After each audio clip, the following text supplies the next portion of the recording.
A midlife crisis is more than just a cultural stereotype. It's a real psychological struggle that can surface between the ages of 40 and 60.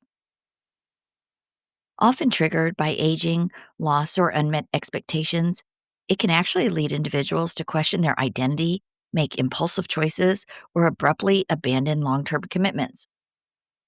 While not officially classified yet as a mental illness, the emotional and relational fallout is very real, especially for the spouses and families left behind.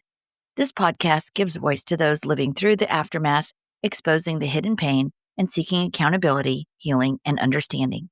Thank you for joining us today on MLC Bomb Drop and Beyond.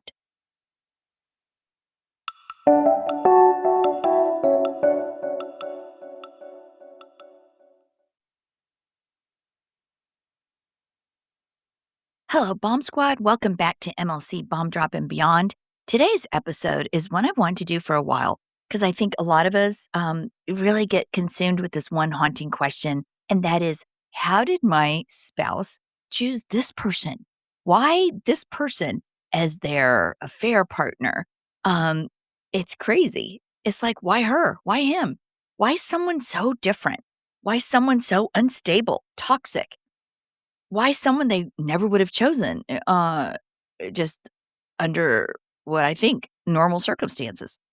So perhaps the most painful question is really, was this person really their soulmate, or was something else happening psychologically? And today we're going to talk about that, something I call tunnel partners or life rafts.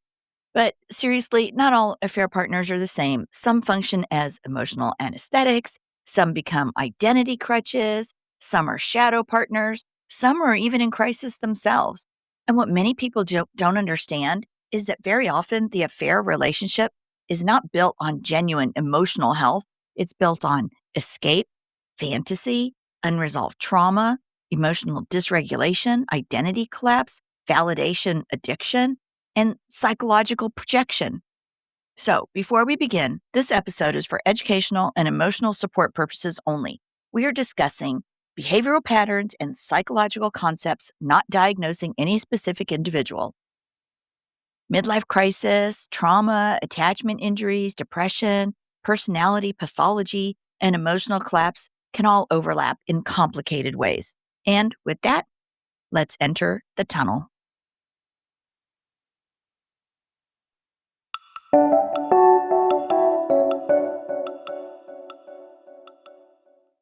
During midlife crisis, what begins as anxiety over aging, unresolved childhood wounds, depression, fear of mortality, shame, identity loss, maybe collapse of their career, maybe grief over becoming an empty nester, emotional repression, or just untreated personality issues, those can slowly evolve into something far more dangerous.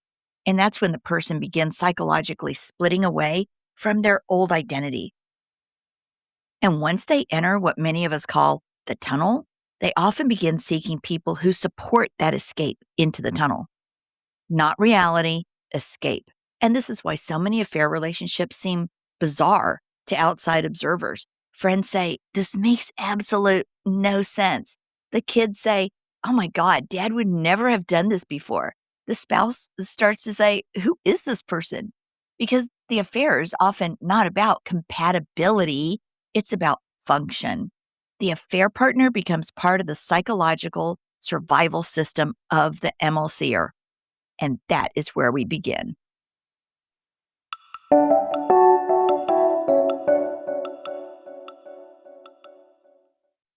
And the first type of tunnel partner is what I'm going to call the anesthetic. The anesthetic is the person that functions like emotional pain medication. They'll help you numb out. They'll help you numb out the shame, fear, depression, anxiety, self-hatred, boredom, grief.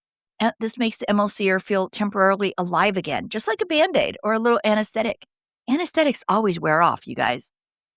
The MLCer starts to feel desired again, young again, maybe exciting and important again. And because dopamine is involved, the relationship can become chemically addictive. The MLCer may start to say things like, oh my God, I finally feel so alive. Oh, somebody really understands me. Oh, they realize how awesome I am. I've never felt this way before. This is real love. I deserve happiness. I think I've met my soulmate. But you guys, many times, they're not experiencing emotional healing. They're experiencing emotional sedation. And that's why these relationships often escalate incredibly fast. Constant texting, secrecy, obsession, hypersexuality, fantasy bonding, emotional intensity. The anesthetic is not chosen because they're healthier.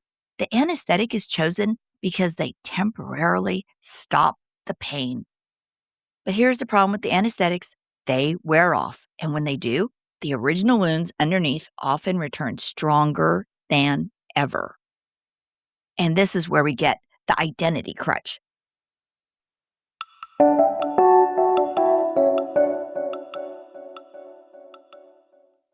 And then we have the second tunnel partner, the identity crutch. Super common in MLC because many people in midlife crisis are not simply unhappy, but they're experiencing identity collapse. They no longer know who they are, what they want, what matters, or how to emotionally regulate themselves. So they attach to someone who props up their new identity that they're trying so hard to create. The AP, their little tunnel partner, life raft, becomes their validation, reinforcement, admiration, ego support, and fantasy confirmation. Sometimes the affair partner's younger, sometimes they're more dependent on the MLCer, sometimes highly admiring, and very often emotionally needy. And this works for this stage in the tunnel because the MLCer no longer feels powerful internally, so they seek external ego stabilization. The identity crutch partner says to them, "Oh, you're amazing. Your wife never appreciated you. You deserve so much better. You should finally choose yourself." And suddenly, the MLCer begins constructing an entirely new self image. And this is why so many left behind spouses will say, "Oh my God, it's like they rewrote history." Because, well, psychologically, they are. The old life becomes the prison, the spouse is known as the oppressor, and the new affair becomes freedom. But because the new identity requires that exact narrative in order to survive.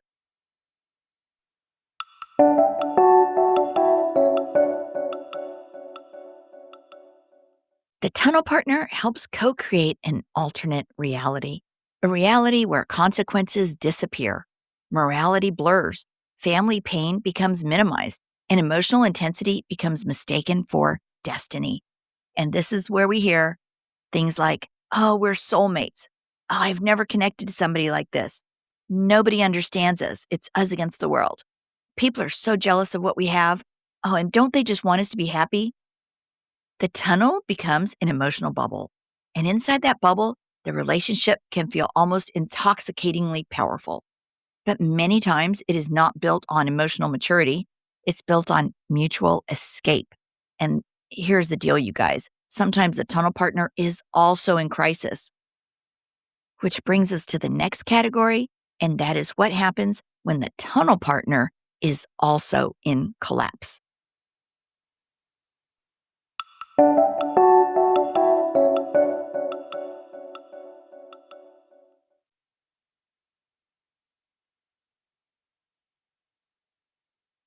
So, what happens when the tunnel partner is also in collapse? Well, this is where things can become extremely volatile because sometimes the affair relationship is not one healthy person rescuing another, but rather two emotionally dysregulated people attaching to each other.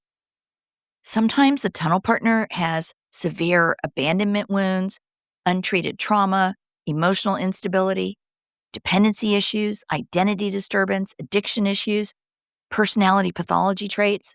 Again, we're not diagnosing people, but we are acknowledging patterns. That's what matters.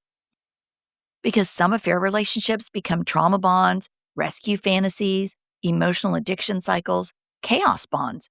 And you're going to see idolization and devaluation, jealousy, emotional explosions, splitting, manipulation, suicidal threats, rage cycles, dependency, emotional blackmail, and extreme victim narratives.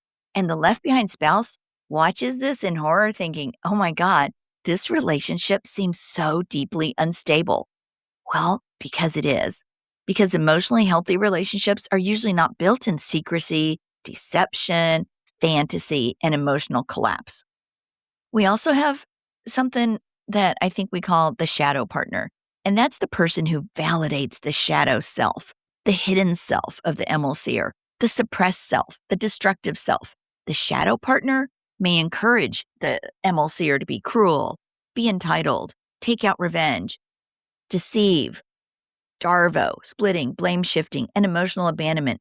And this is where the MLCer may begin behaving in ways that nobody recognizes. And that's things like contempt, lack of empathy, smearing the spouse, rewriting histories, and framing themselves as victims. The shadow partner often helps normalize behavior that the MLCer once claimed to hate. And that can be one of the most psychologically shocking experiences for a left behind spouse because you start thinking, how can someone I loved for decades become this person? Well, the answer may be as simple as the tunnel relationship is not revealing their healthiest self, it may be amplifying their most dysregulated self.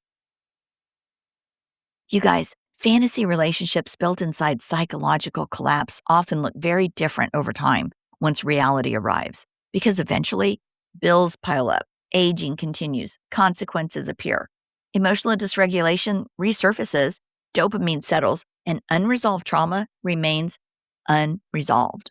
No tunnel partner can permanently fix a fractured identity.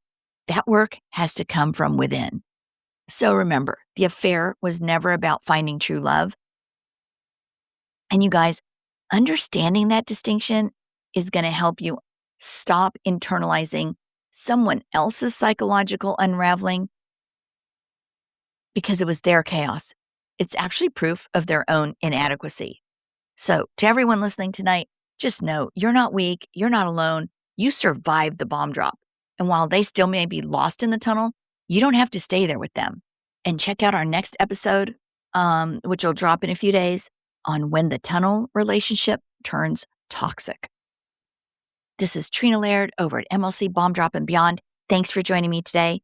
And we'll see you in the next episode.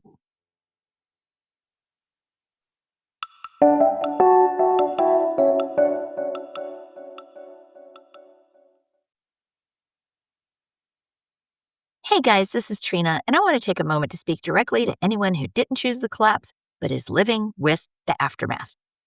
When a spouse enters midlife crisis, the damage doesn't unfold slowly. It happens like an explosion. One day you're living a shared life with your best friend, and the next moment, that person that you have trusted and loved for so many years has emotionally disappeared almost overnight, rewriting history, minimizing the damage, and running from the very family they helped build. Friends are confused, the story gets simplified, and the spouse left behind is often expected to handle it quietly, gracefully, all while absorbing the fallout all alone. After the bomb drop, a survival guide for the left behind spouse was written for you. This book doesn't offer platitudes or false hope. It names what others avoid. Inside, I will walk you through what is actually happening when someone runs from themselves, why chasing answers only deepens the wound, and how to stabilize your life after emotional abandonment. In this book, we talk about why these departures feel so sudden and destabilizing, because in fact, they are destabilizing, and why the spouse who stays is often blamed, erased, or silenced, why saving yourself is not abandonment, and how to grieve someone who is still alive while finding your footing again. This book does not promise reconciliation. It offers you guys something more necessary at this time, and that is stability, dignity, and a way forward when someone else has chosen to run after the bomb drop. The Survival Guide for the Left Behind Spouse is available now on Amazon Kindle in both ebook and paperback. It's also available in audio version on Spotify. And if you're standing in the blast radius and wondering how to survive what you did not cause, this book was written for you.